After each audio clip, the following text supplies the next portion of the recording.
줄인 자에게 내 심정이 동하며 괴로워하는 자의 심정을 만족하게 하면 너의 빛이 흑암 중에서 떠올라 내 어둠이 낮과 같이 될 것이며 여호와가 너를 항상 인도하여 메마른 곳에서도 내 영혼을 만족하게 하며 내 뼈를 견고하게 하리니 너는 물된 동산 같겠고 물이 끊어지지 아니하는 샘 같을 것이라.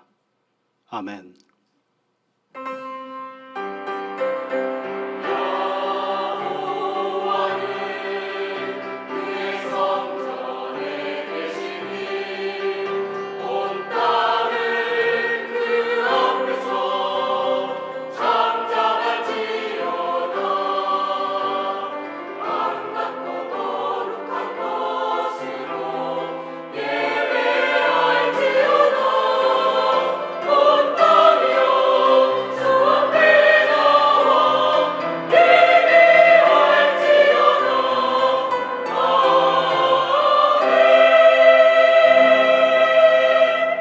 영원토록 찬양과 경배를 받으시기에 합당하신 여호와 아버지 하나님, 주의 자녀들이 함께 모여 예배드리게 하시니 감사를 드립니다. 이 시간 친히 임재하시어 더럽고 추한 우리의 허물은 제하여 주옵시고 하나님의 긍휼하심을 힘입어 감사의 예배를 드리게 하옵소서. 하나님의 놀라운 사랑으로 이 시간 우리 모두를 품으시사 위로와 평안함으로 함께하여 주옵소서. 우리 구주 예수 그리스도의 이름으로 기원하옵나이다. 아멘.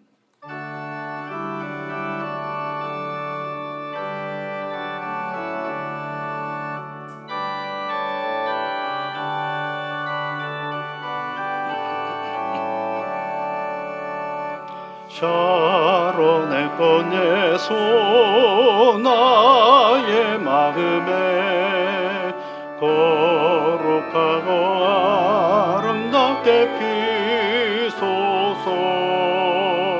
내 생명이 참 사랑의 향기로 간 데마다 풍겨나게 하소서.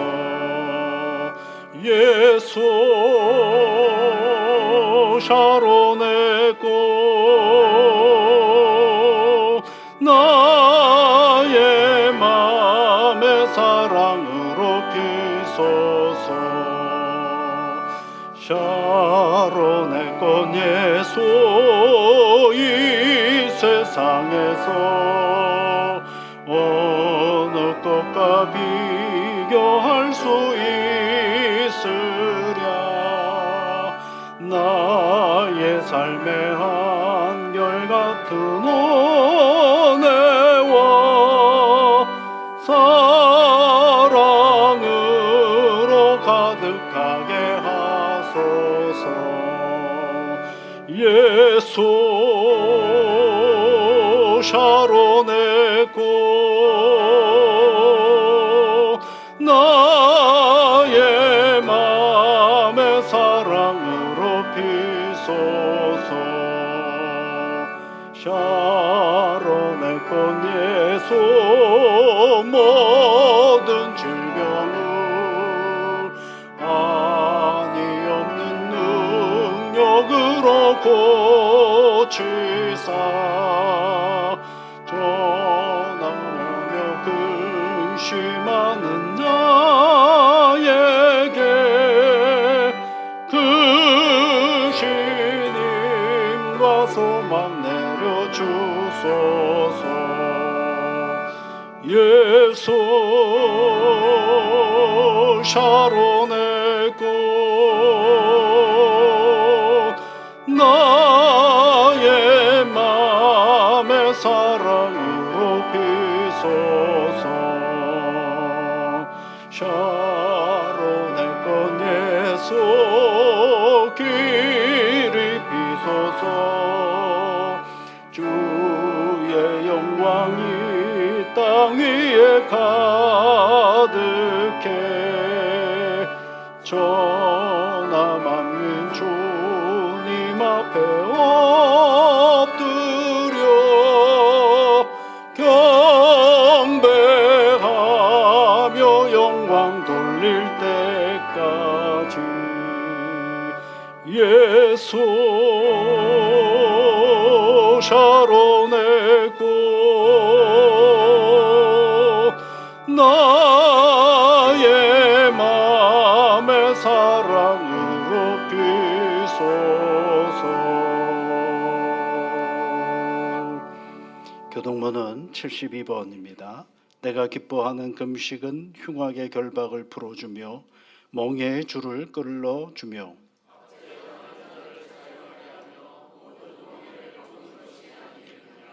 또 줄인 자에게 내 양식을 나누어 주며 유리하는 빈민을 집에 들이며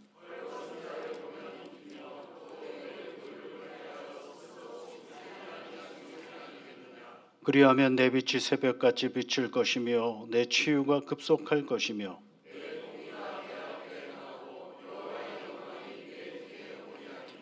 네가 부를 때에는 나 여호와가 응답하겠고 만일 내가 너희 중에서 멍에와 손가락질과 허망한 말을 제하여 버리고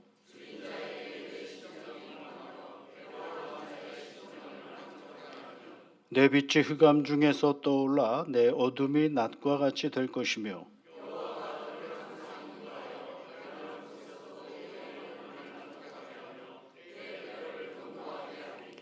너는 물된 동산 같겠고 물이 끊어지지 아니하는 샘 같을 것이라. 아멘. 사도신경으로 우리의 신앙을 함께 고백하겠습니다. 나는 전능하신 아버지 하나님 천지의 창조주를 믿습니다. 나는 그의 유일하신 아들 우리 주 예수 그리스도를 믿습니다. 그는 성령으로 잉태되어 동정녀 마리아에게서 나시고 본디오 빌라도에게 고난을 받아 십자가에 못 박혀 죽으시고 장사된 지 사흘 만에 죽은 자 가운데서 다시 살아나셨으며 하늘에 오르시어 전능하신 아버지 하나님 우편에 앉아 계시다가 거기로부터 살아있는 자와 죽은 자를 심판하러 오십니다. 나는 성령을 믿으며 거룩한 공교회와 성도의 교제와 죄를 용서받는 것과 몸의 부활과 영생을 믿습니다. 아멘.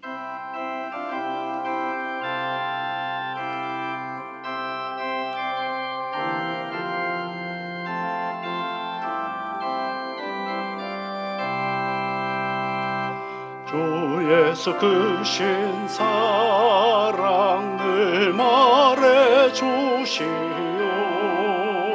나 항상 듣던 말씀 또 들려주시오. 저배지 않는 천국 주 예수 계신 곳 나 밝히 알아듣게 또 들려주시오. 나 항상 듣던 말씀 나 항상 듣던 말씀 주 예수 크신 사랑 또 들려주시오. 아침에 있을 빵을 쉬 사라진 같이 내 기억 부족하여 늘 잊기 쉬우니 잘 알아듣기 쉽게 늘 말해 주시오. 날 구속하신 사랑 또 들려주시오.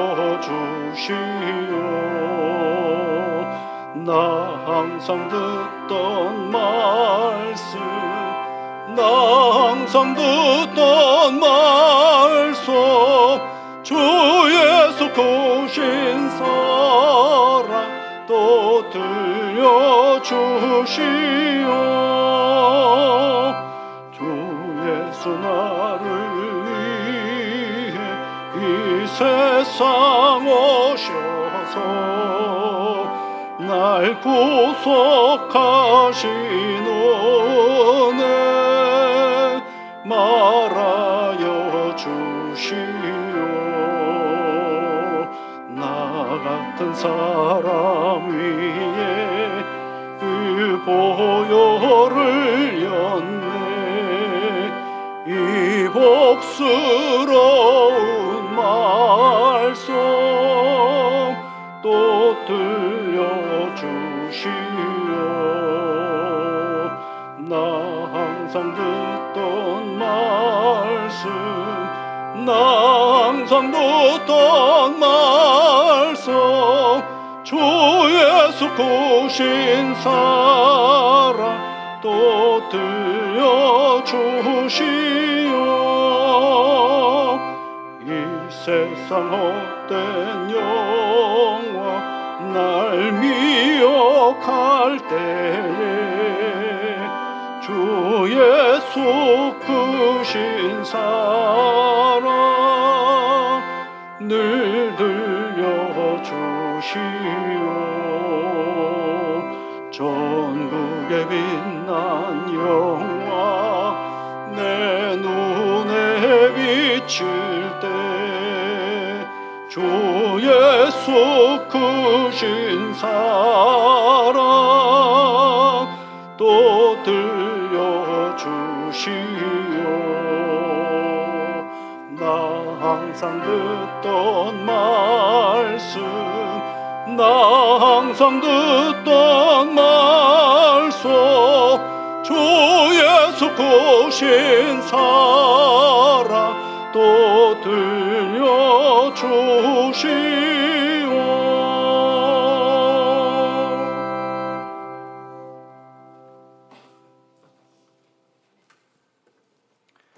사랑과 은혜가 충만하신 하나님, 오늘의 이 예배의 자리에 사랑과 은혜를 베푸시고 충만한 기쁨 가운데 거하게 하시니 감사를 드립니다.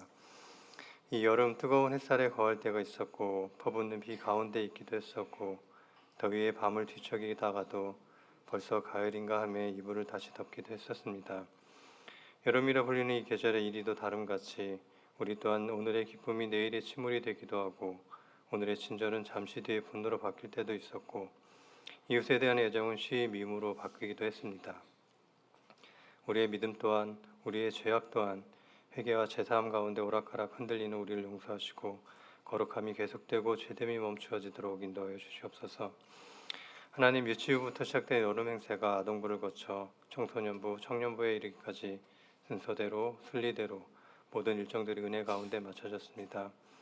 날씨로 도우셨고 물질로도 도우셨고 아무 사고 없이 보호하심으로 함께 하셨음에 감사를 드립니다. 이 여름 행사를 준비하고 진행한 모든 교사들과 봉사자, 함께 참석한 아이들까지 무엇보다 기도로 함께한 태능교회 성도들까지 더해주신 은총에 감사를 드립니다. 이 시간 여름 수련을 통해 주신 예수님의 말씀과 사랑을 가슴에 새기고 일상의 시간으로 돌아가서도 서로를 아끼며 기쁨과 소망 가운데 살아가게 하여 주시옵소서. 만남과 교제 함께한 모든 시간들이 추억이 되고 각자의 삶에 깊은 울림이 되어 자라나는 다음 세대들이 이 세상 가운데 주님의 사랑을 기억하며 나누는 이들이 되게 하여 주시옵소서. 각자의 마음에 심어주신 은혜와 깨달음을 잃지 않게 하셔서 매 순간이 새로울 다음 세대들의 발걸음이 두려움과 회피가 아닌 용기와 믿음으로 한 발 한 발 내딛도록 하여 주시옵소서. 함께한 모두에게 평안과 건강을 주시고 우리 공동체가 사랑으로 하나 되어 더 큰 나눔과 섬김의 길을 걷는 주님의 제자 되게 도와주시옵소서.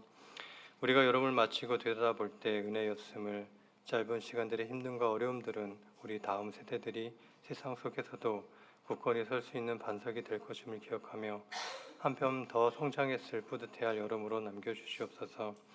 오늘의 예배를 통해서도 말씀과 찬양과 기도로 태능교회 모든 성도들이 한편 더 성장됨을 믿으며 이 모든 말씀, 이 여름을 함께하고 계시는 예수님의 이름으로 기도드립니다. 아멘.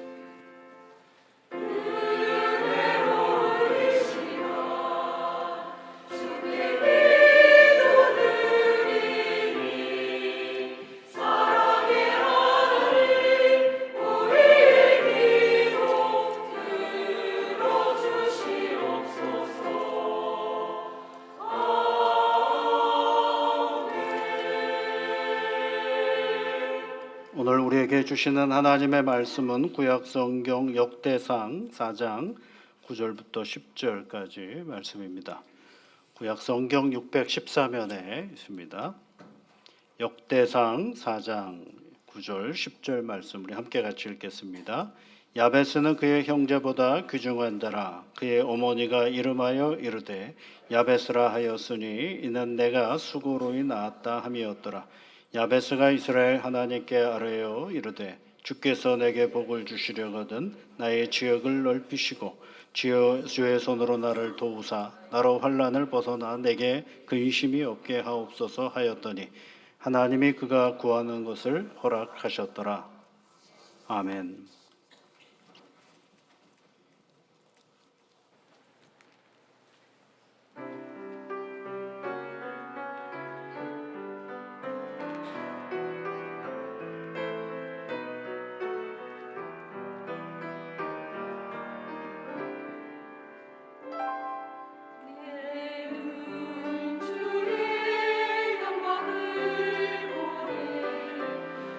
우리 가운데 계신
감사합니다.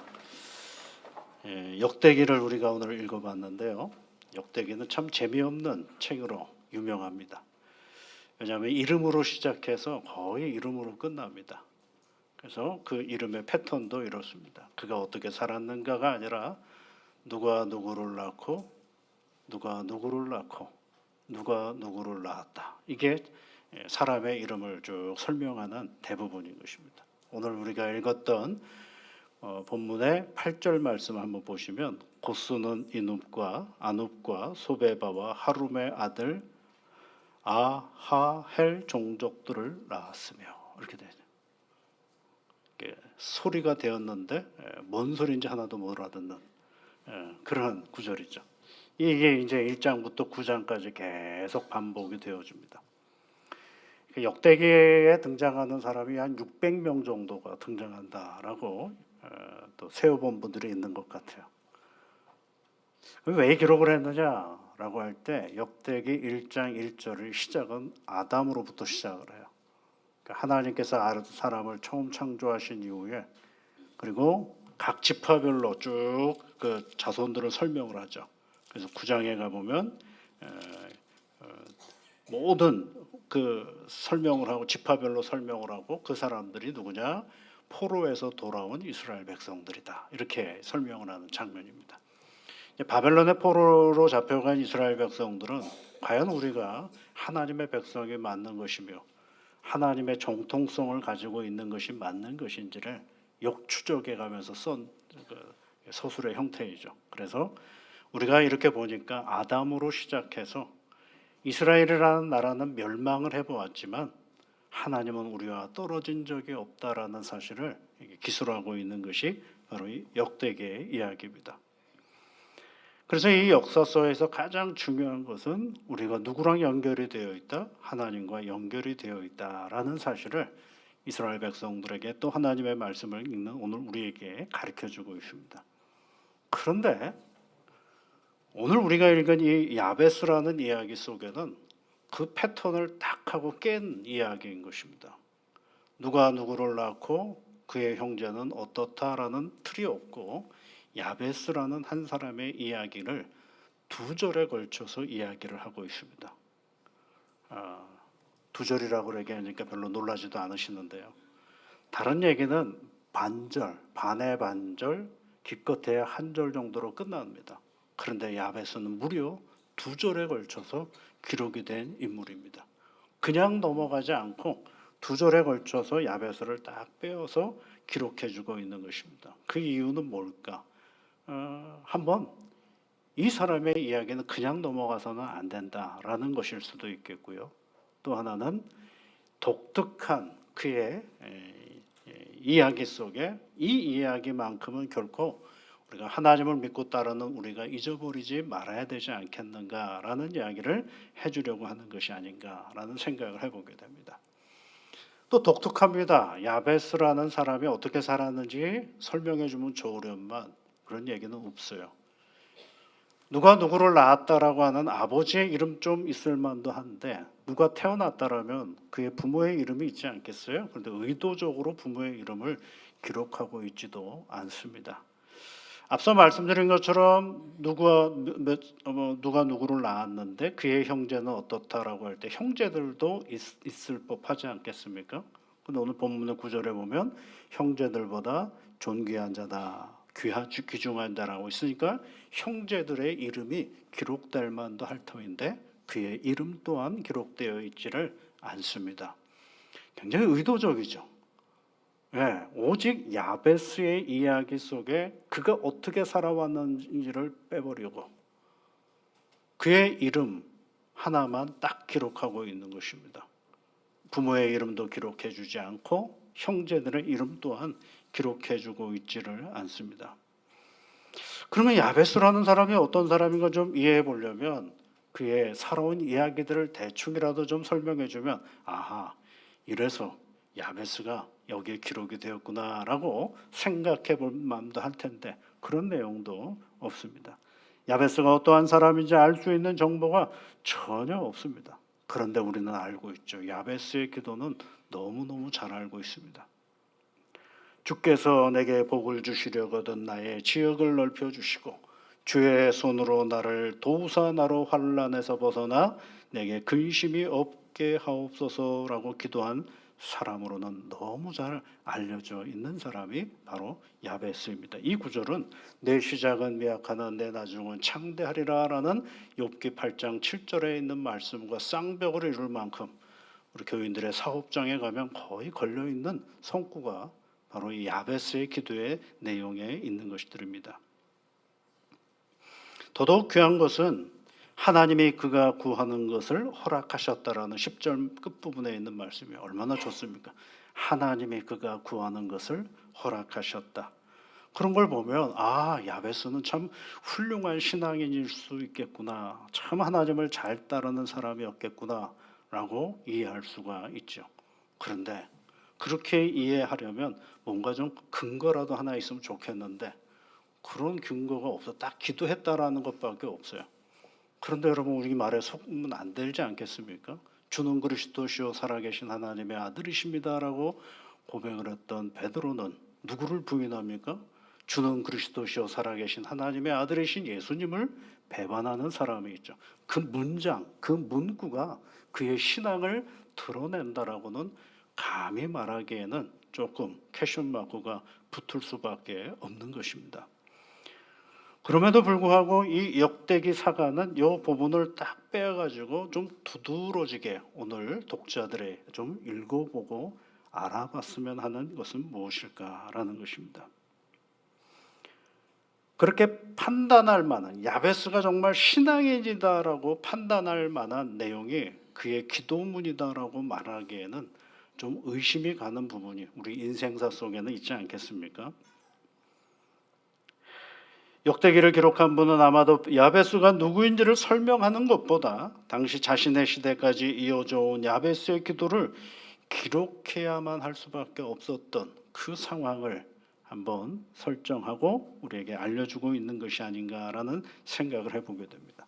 여러분 이 기도는 야베스만이 할 수 있는 기도일까요? 우리도 해야 되지 않겠어요? 우리 지역을 넓혀주시고 부동산에 관심 있는 분들이 좋아하는 구절 아니겠습니까? 지역을 넓혀주시고 아파트 평수를 넓혀주시고 이거. 그러나 꼭 그렇게만 보지 않더라도 우리 인생 가운데 내 삶의 지평이 자꾸 넓어져 가고 단단해지는 건 우리 모두가 다 바라는 것 아니겠습니까? 그러면서 어떻게 주의 도움이 있어서 그렇게 넓어질 때마다 단단해질 때마다 환난이 없어지는 건 너무 바람직한 기대 아니겠습니까? 더불어서 모든 일들을 해낼 때마다 성취하고 실패하는 그런 과정이 아니라 모든 일상의 삶의 소리 속에서 근심이 없었으면 얼마나 좋겠습니까? 야베스의 기도이지만 사실은 오늘 우리의 욕망을 가지고 있는 살아가는 우리 자신의 기도이기도 한 것입니다. 내 필요와 딱 맞는 기도요. 그리고 그 기도가 오늘 우리 인생 가운데 필요하기 때문에 이 구절을 읽을 때마다 참 좋다. 이런 기도였으면 나도 해야지 라고 하고 더더욱 감동적인 건 그가 구할 때 하나님께서 어떻게 하셨다고요? 허락하셨다라고 할 때는 정말 도전되지 않습니까? 우리 하나님 앞에 나도 기도해야 되겠다라는 기도죠. 그런데 그렇게 기도 안 하는 사람이 누가 있겠습니까? 다 그렇게 기도하죠. 지역을 넓혀주시고 환난을 벗어나게 해주시고 근심이 없게 해달라는 기도. 꼭 야베스가 하지 않았더라도 오늘 나는 할 수 있는 기도죠. 그런데 문제는 그의 기도는 하나님께서 들어주셨는데 가만 보니까 내 기도는 안 들으시는 것 같거든요. 이게 가장 큰 숙제 아니겠습니까? 나도 그렇게 기도할 수 있는데 나도 그렇게 기도해 왔는데 왜 야베스의 간구는 허락하시고 나는 왜 아직 기록 허락하지 않으시는가? 언제까지 이 기도를 해야 되는가?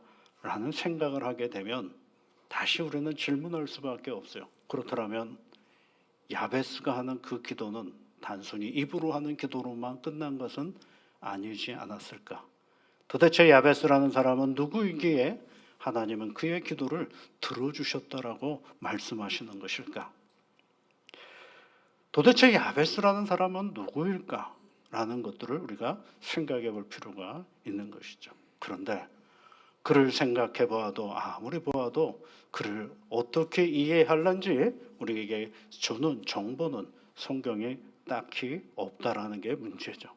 한 가지 있다고 한다라고 하면 그것은 오늘 그의 어머니가 야베스를 낳으면서 뭐라고 얘기를 했느냐면 그의 이름을 야베스라고 지었는데 그 이름의 뜻이 내가 수고로이 낳았다 이렇게 표현하는 것입니다.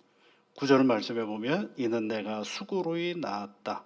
야베스라 하였으니 이는 내가 수고로이 낳았다 라는 것입니다. 야베스의 이름은 여기밖에 등장하지 않습니다.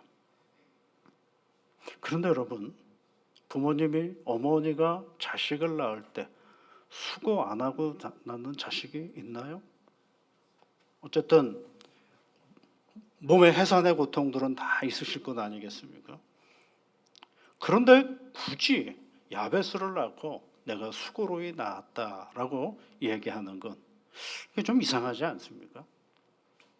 그래서 야베스라는 히브리어 의미를 찾아보니까 야베스라는 말의 뜻은 뭐냐면 고통을 불러오는 자라입니다. 고통을 불러오는 자. 야, 엄마가 자기 자식을 낳고 이 아이는 고통을 불러오는 자다라고 이름을 짓는다? 이게 만만치 않지 않아요? 쉬운 일이 결코 아니지 않습니까? 그래서 한번 생각을 해보는 겁니다. 도대체 왜 고통을 불러오는 자, 수고로이 낳았다라고 말을 하는 것일까? 한번 생각해 볼 가능성이 있는 것들이 몇 가지가 있습니다. 첫 번째는 아이를 생산하고 태어나게 할 때 엄마의 삶의 자리가 만만치 않았다라고 볼 수도 있죠. 그런 경우가 있지 않습니까? 전쟁통에 태어나신 분들도 있잖아요. 주변이 너무너무 인생사가 복잡하고 어두운 가운데 생명이 태어날 수도 있거든요. 때로는 원치 않았는데 부득이하여 생명이 생겨서 태어날 수도 있거든요. 그래서 그 아이를 볼 때마다 내 삶에 고통이 일어나는 그러한 경우들도 있는 거죠. 때로는 오늘 이 이름을 가만히 읽어보니까 이름을 누가 지었느냐면 엄마가 지어주고 있습니다. 그런데 이스라엘의 전통상 이름은 아버지가 지어주는 걸로 되어 있습니다. 그런데 아버지가 이름을 지어주지 않는 엄마의 이름이라면 어쩌면 이 야베스는 유복자로 태어날 가능성도 있는 것입니다.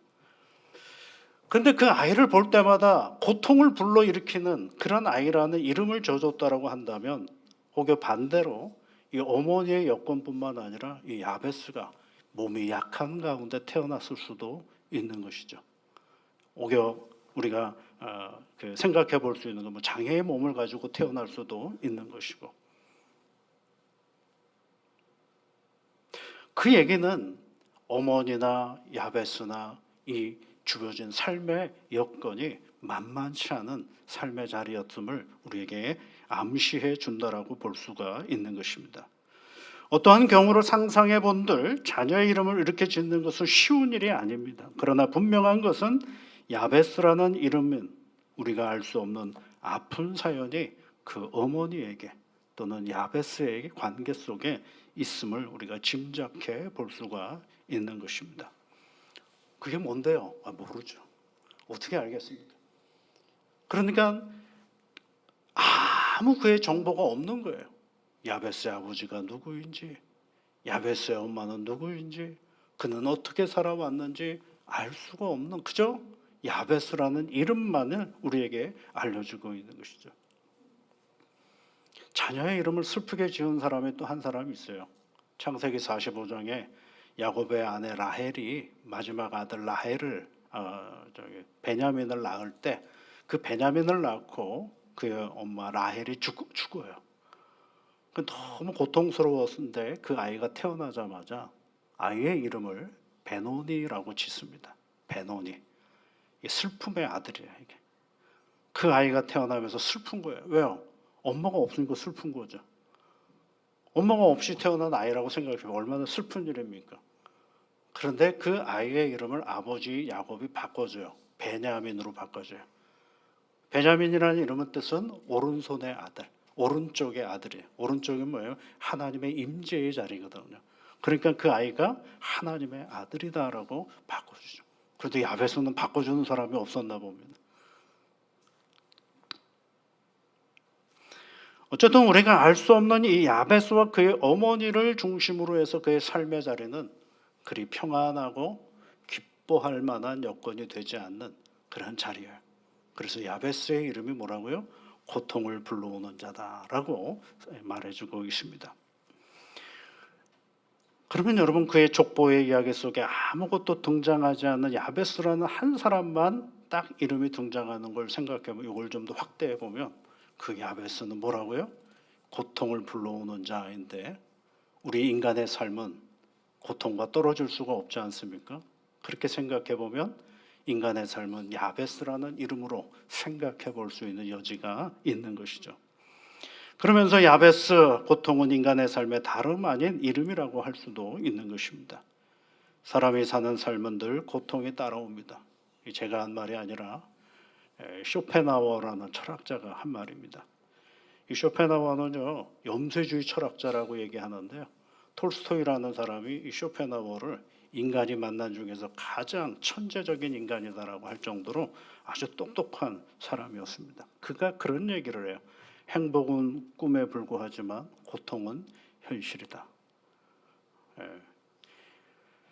말을 통해서 이런 말을 통해서 산다는 것이 곧 고통의 연속임을 염세주의 철학자가 대답을 하시면 이게 보면요, 고통의 현실이라는 말은 이렇게 설명을 드릴 수가 있을 것 같아요. 여러분 손가락에 칼로 싹 베어가지고 피가 났어요. 아프잖아요. 쓰리고 아프잖아요. 그런데 그건 생명하고 아무 상관이 없지 않겠습니까? 그냥 일반적으로. 그런데 그 순간에 우리 몸의 모든 고통, 감정이 거기에 다 집중이 되어버리는 것이죠.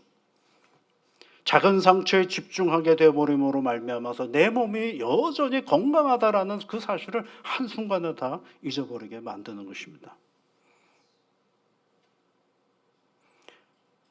내 몸의 건강이 그의 상처를 능히 이기게 할 수 있음에도 불구하고 손가락 베어온 것 때문에 큰일 난 것처럼 약 바르고 밴드 붙이고 그리고 나가는 거죠. 그 순간에 우리가 가지고 있는 이 고통 앞에 내가 가지고 있는 모든 감정들이 그 안에 집중되어 버리고 마는 것입니다. 그래서 고통이 뭐예요? 현실적이다라고 얘기하는 것입니다. 이렇게 생각하면 인생은 매우 우울합니다. 좋은 게 별로 없어요. 늘 고통이니까요. 제가 지난번에도 잠깐 말씀드리지 않았습니까? 전도서 하면서도 말씀을 드렸죠. 여러분 우리가 매일매일 살아가는 삶에 어떤 순간순간이 주는 간단한 즐거움이 없으면 인생은 뭐예요? 죽음으로 가는 길입니다. 좋은 대학 나와서 좋은 직장 나와서 돈 많이 벌어서 뭐 하는 거예요? 죽는 거예요. 되게 허무하지 않습니까? 그럼에도 불구하고 우리에게 삶의 가치가 있는 것은 바로 그런 허무함 가운데 찾아오시는 하나님 때문에 우리 인생의 가치가 있는 것이고 복이 있는 것이죠.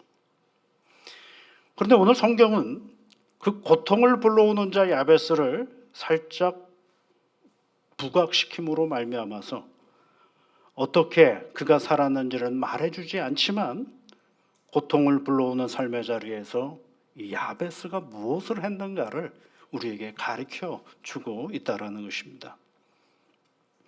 여러분 야베스가요, 생각해 보십시오. 야베스가 지나갈 때 사람들이 그 이름을 뭐라고 불러요? 네? 뭐라고 부를까요? 되게 어려운 질문인 것 같죠? 네. 야베스가 이렇게 지나가요. 그러면 그를 뭐라고 불러야 됩니까? 사람들이.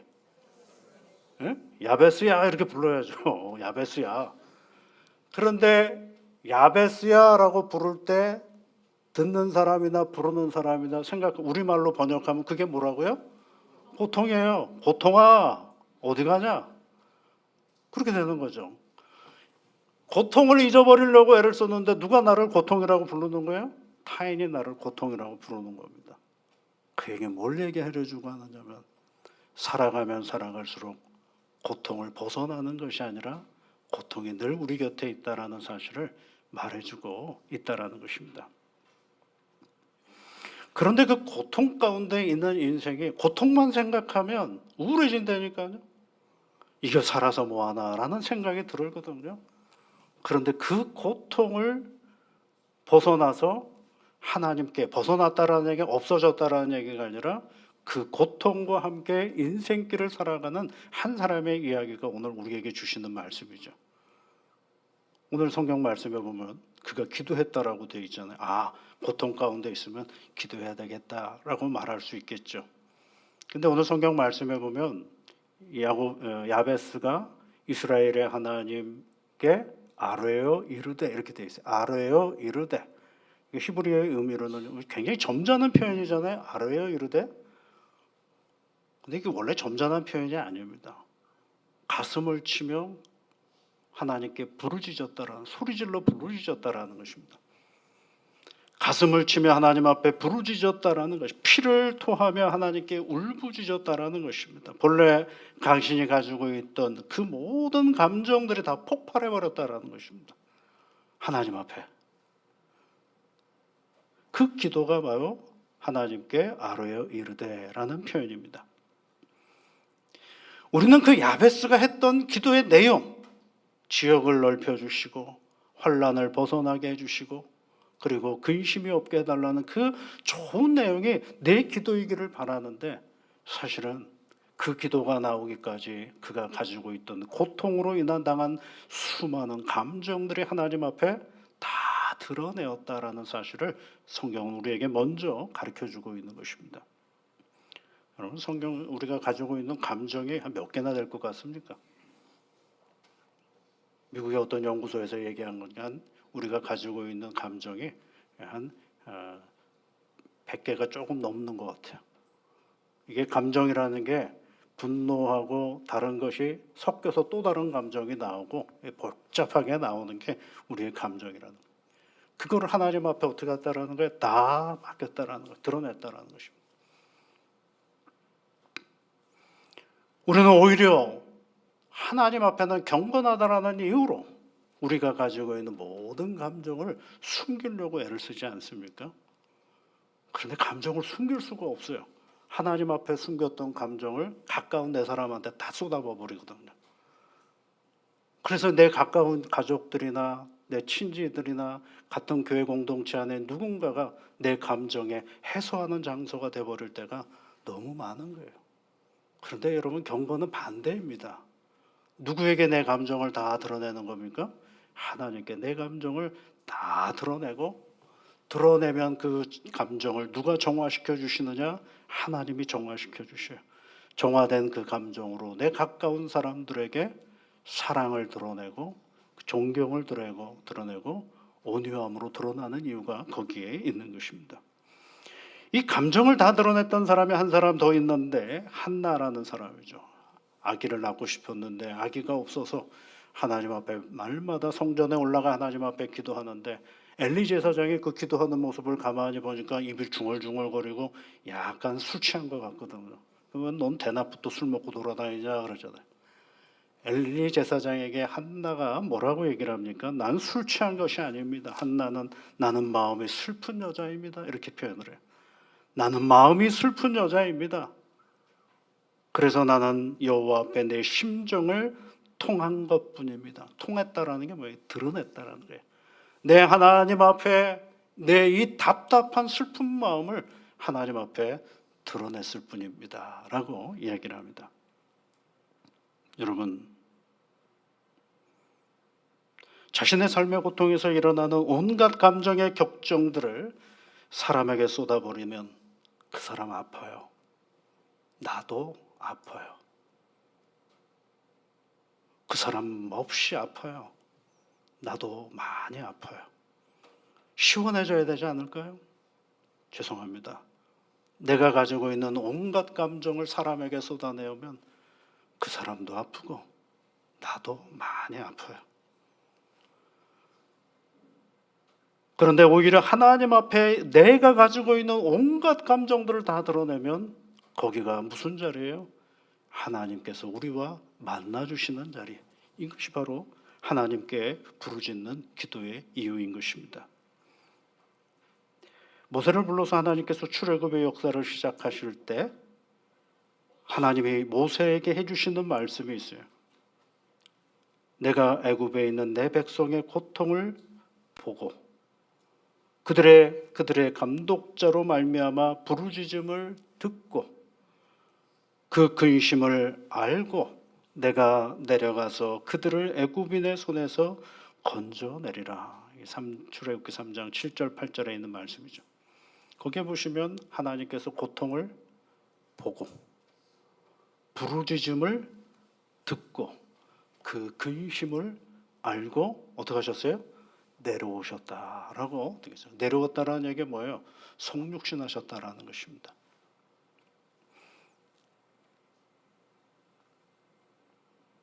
그것이 하나님의 구원의 역사입니다. 우리를 구원하시는 하나님의 역사는 그저 우리를 불쌍하게 여기시는 것으로 끝나는 것이 아니라 이스라엘 백성들의 고통을 보시고 그 부르짖음이 들으시고 그리고 그 근심을 하나님께서 아셨다라고 되어 있습니다. 예수님이 십자가의 앞에 길을 걸어가실 때 골고다에서 기도하실 때도 그랬어요. 내 마음이 심히 고민하여 죽게 되었사오니 너희는 여기 머물러 깨어 기도하라 이렇게 말씀하시죠. 내 마음이 심히 고민하여 죽게 되었다. 너무 아프다라는 것입니다. 그 아픔을 하나님 앞에 다 드러내자 그 기도의 끝이 뭡니까? 이 잔을 내게서 옮기시옵소서. 그러나 나의 원대로 마옵시고 아버지의 원대로 하옵소서.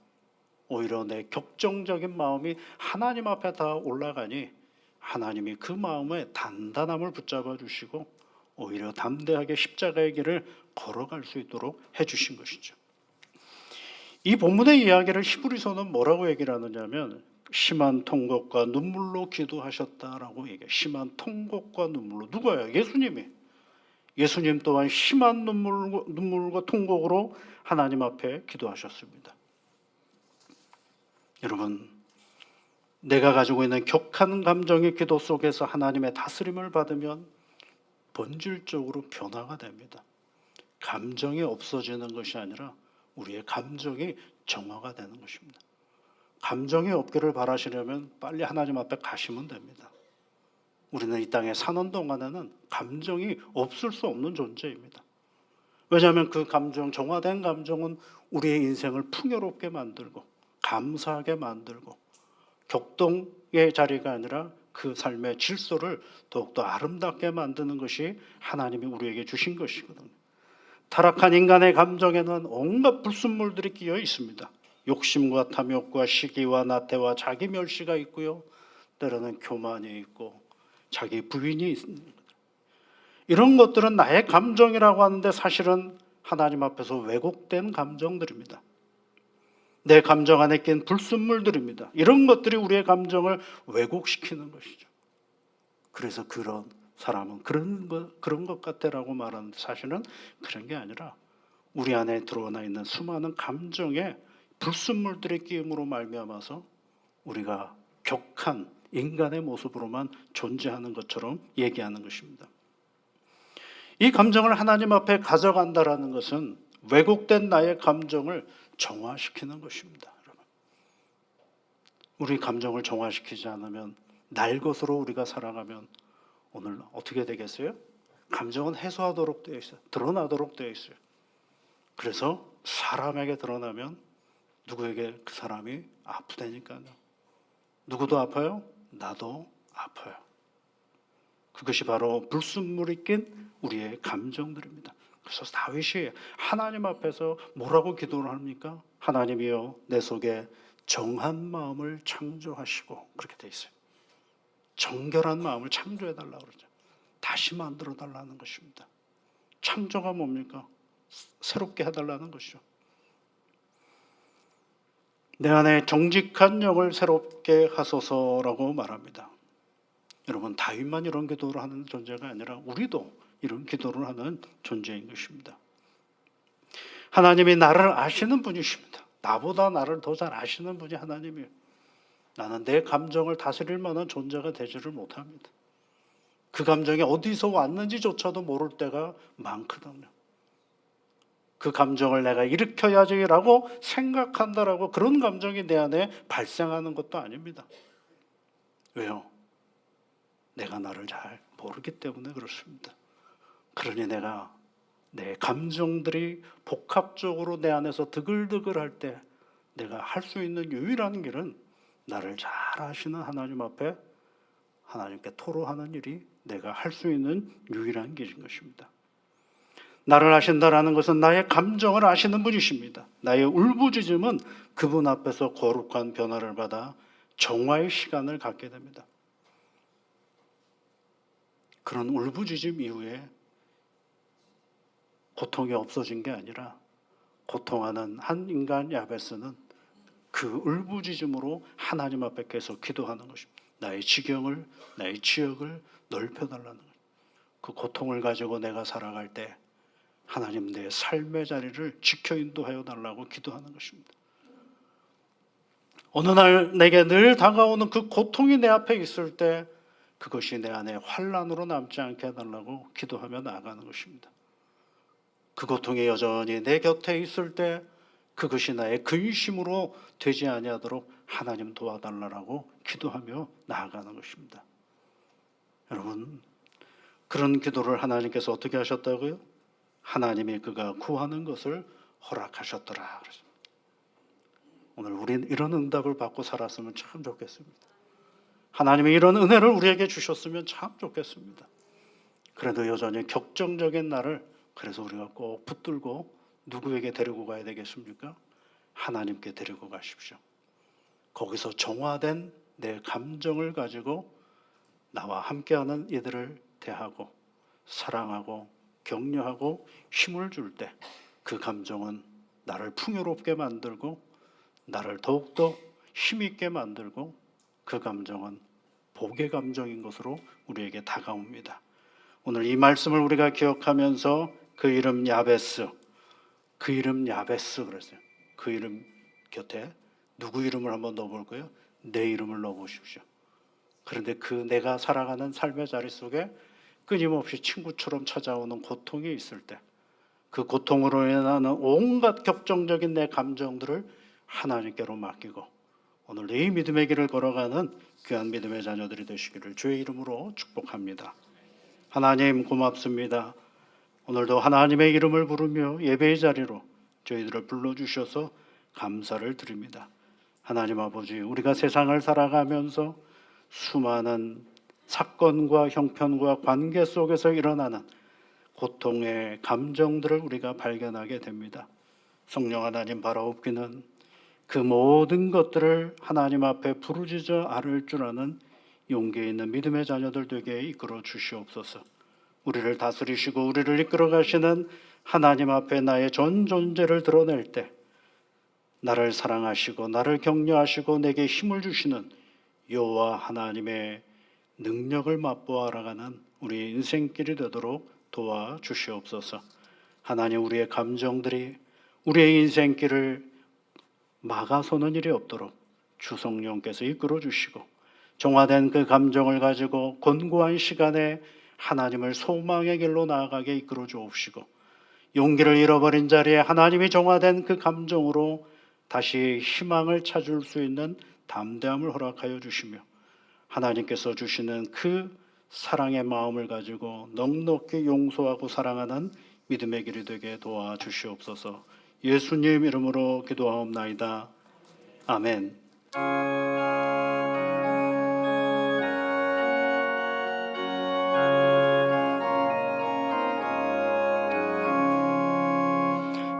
예수가 거느리시니 즐겁고 평안하구나. 주야의 자고 깨는 것 예수가 저느리시네. 주 나라 항상 돌보시고 날 친히 거느리시네. 주 나라 항상 돌보시고 날 친히 거느리시네. 때때로 괴로움 당하면 때때로 기쁨 누리네.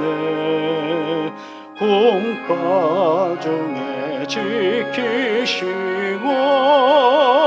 평안히 인도하시네. 주 나랑 항상 돌보시고 날 친히 거느리시네.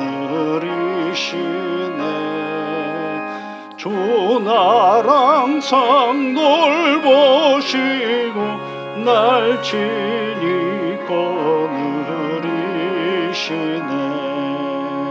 내 주의 손을 붙잡고 천국에 올라가겠네. 괴로우나 즐거우나 예수가 거느리시네. 주 나랑 항상 돌보시고 날 친히 거느리시네. 주 나랑 항상 돌보시고 날 친히 거느리시네. 이 세상이 멸할 때에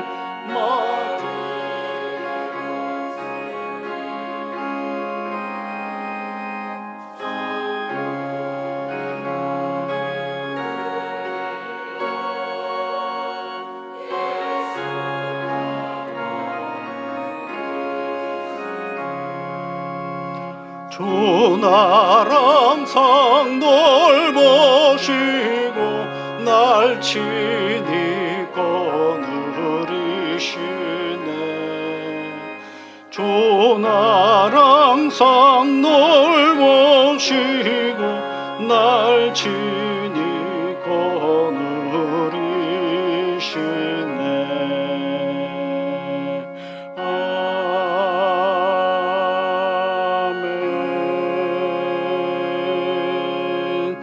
우리의 인생을 섭리하시며 이끌어 주시고 늘 선함으로 역사하시는 아버지 하나님, 사랑하는 주의 자녀들이 이 시간 귀한 예물을 하나님 앞에 드릴 수 있게 해주셔서 감사를 드립니다. 하나님, 늘 달라고 하고 받는 것에 익숙해져 있는 우리들이지만 이렇게 하나님 앞에 드릴 수 있는 것이 있어서 또한 감사를 드립니다. 성령 하나님, 드리는 모든 손길들을 복되게 이끌어 주시고 하나님의 놀라운 은혜와 복으로 합력하여 선을 이루시는 인생의 복을 누리며 살아가는 귀한 자녀들 되도록 인도하여 주시옵소서. 하나님 앞에 간구할 때마다 그 간구가 능력이 되게 하여 주시며 우리를 도우시는 하나님으로 인하여 세상에 참된 기쁨을 누리며 살아가게 하여 주옵소서. 매일매일 살아가는 것은 하나님 동시에 우리에게 크든 작든 이런저런 인생에 해결해야 할 문제들이 있음을 또한 보게 됩니다. 하나님 아버지, 두려워 말라 내가 너와 함께함이라 말씀하시는 주의 말씀을 의지하여 그 문제가 하나님 앞에 기도하는 기도의 기회가 되어줄 수 있는 용기 있는 그리스도인들이 되도록 붙잡아 주시옵소서. 주의 성령께서 함께하여 주옵소서. 예수님 이름으로 기도하옵나이다. 아멘.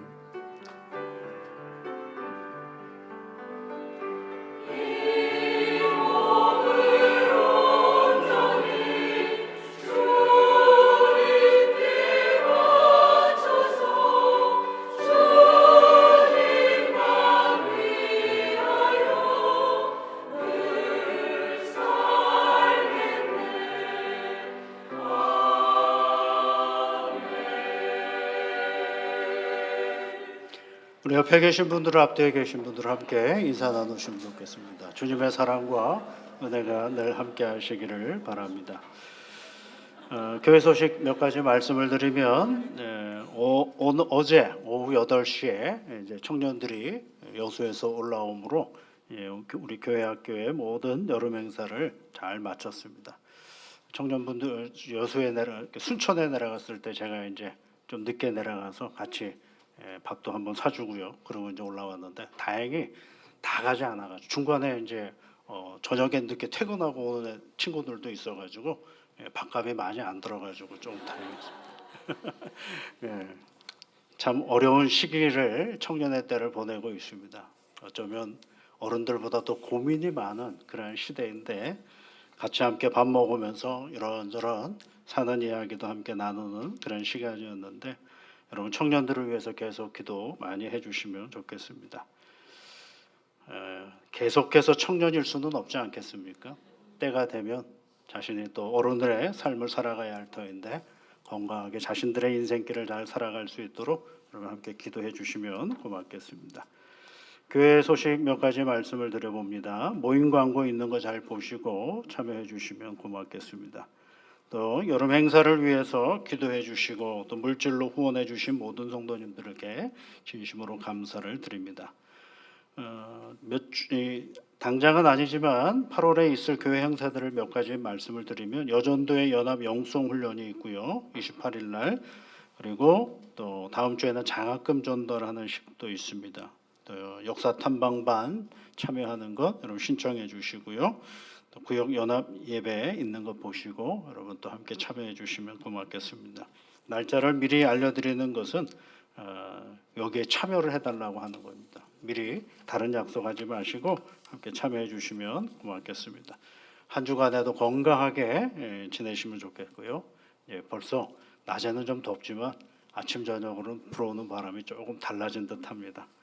그 시원한 계절이 우리에게 다가오는 것을 기대하면서 새로운 한 주간도 주님의 은혜 가운데 지내실 수 있기를 바랍니다. 다 같이 일어나셔서 419장 찬송 같이 하시겠습니다.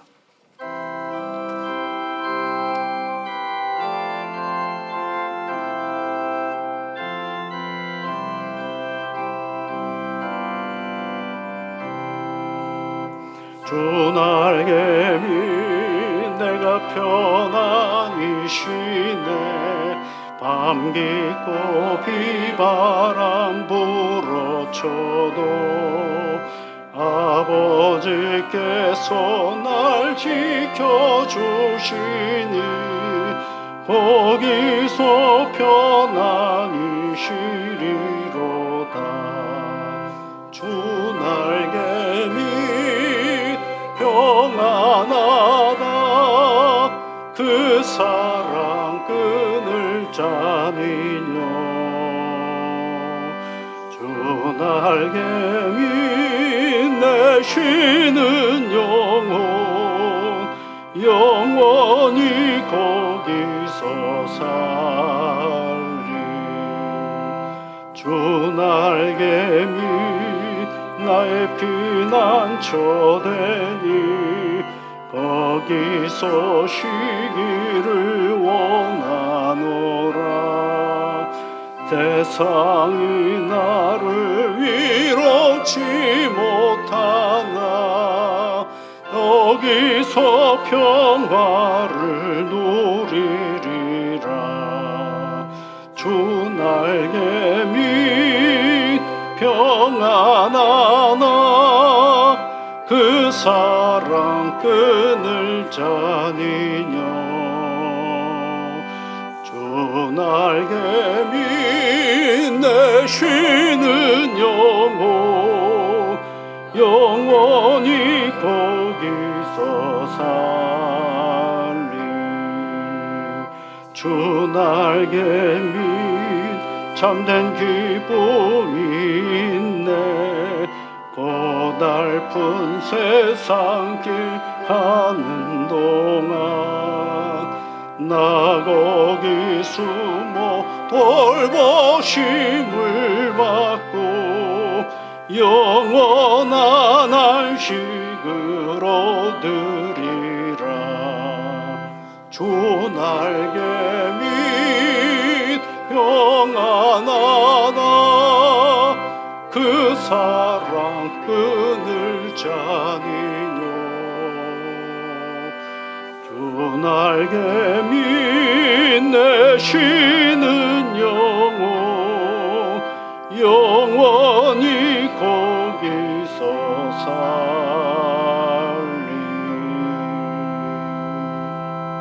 우리 구주 예수 그리스도의 크신 은혜와 하나님의 사랑하심과 성령의 위로와 복주심과 능력 주심이 오늘도 우리의 인생의 문제 가운데로 나아가는 사랑하는 모든 주의 자녀들 위해 지금부터 영원토록 함께하옵시기를 간절히 축원하옵나이다. 아멘.